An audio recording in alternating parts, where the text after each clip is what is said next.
noises that I don't want to have in my video. So today I am going to tell you about the time that I was diagnosed with ADHD and kind of go over how it's affected my life, what I like about it, because there are some things that I like about it, what I don't like about it, and kind of my process of finally getting the correct diagnosis for whatever was going on in my head. So about 2 years ago, when the pandemic was really kicking off in March of 2020, my boyfriend and I had just moved in together for the first time. And so we would wake up in the morning when we were getting our first place set up, and still in the process of moving, and we would go to a local coffee shop. And one of the first things that caught my attention was that when I would drink coffee or an energy drink, something with a lot of caffeine, I would get really tired after. Like, for most people, caffeine gets them going in the morning. It gives them a lot of energy. But it was having the opposite effect on me, so I would drink a coffee or an energy drink, and right when we got home, I would have to take a nap. I would have to sleep for at least an hour because I was just so tired, and after a couple times of that happening, because I was never a big coffee drinker before this, so I never noticed. After a couple times of it happening, I decided that I needed to go see my doctor, because I thought that there was something wrong with me. My family has a history of diabetes and other pancreatic issues, and so I was kind of concerned that this might be something along those lines. I didn't know what it was, of course, so I decided to go see my doctor. And when I got to the appointment and I was talking to him, I said, "Hey, caffeine makes me really tired. I'm concerned that something serious is going on." And so he leaves the room for a minute, and he brings back this questionnaire, and I look at it, and it asks me to basically describe if I have any of the symptoms of ADHD, which, if you don't know, ADHD stands for Attention Deficit Hyperactivity Disorder, and it is a neurocognitive disorder, which means that it's in the same category as things like autism and dyslexia. And so I started filling out this questionnaire, and it asked me things like, when you were a child, did you have trouble sitting still in class? Did you disrupt class? Do you have trouble focusing on certain things, or are you too focused on one thing periodically? Do you often forget to do something? noises, or bright lights, wear you out quickly, things like that. And so I filled it out, and he looks at me and he's like, okay, well, we need to get you started on medication to kind of manage the symptoms until you can go see a psychiatrist. And so I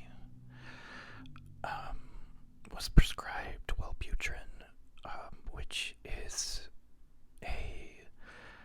usually it's used to help people that are quitting smoking, but apparently a lot of doctors prescribe it to treat the symptoms of ADHD without having to prescribe stimulants like Adderall. And so the medication, after a couple weeks, started helping. And I got into a psychiatrist, and they did about a 3-hour-long evaluation, which included like questionnaires. They would do things like show me pictures of other people's facial expressions and ask me if I could identify what emotion those facial expressions were conveying. They did that to screen for autism spectrum disorder as well. And, I was able to make eye contact. I was able to pick up on social cues and tell them what emotions the people in the pictures had. And after a bunch of other tests, they weeded out autism spectrum disorder and dyslexia, which dyslexia is a problem with reading. It affects your ability to read normally. And so when they were finished, they told me I definitely have ADHD. And it made a lot of sense given everything that was going on in my life up until then. And a lot of behaviors I had when I was a child.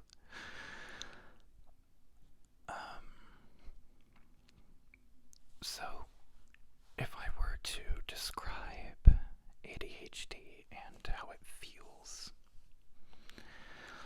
I basically cannot filter out external stimuli. So, if I am having a conversation with you, I can hear you. I can hear the traffic outside. I can hear the clock ticking on the wall. I can hear the birds chirping. I can hear the air coming out of the air vents in the house. Or like if I'm in public, I can hear other people's conversations. I can hear their utensils hitting their plates and the sound that their glasses make.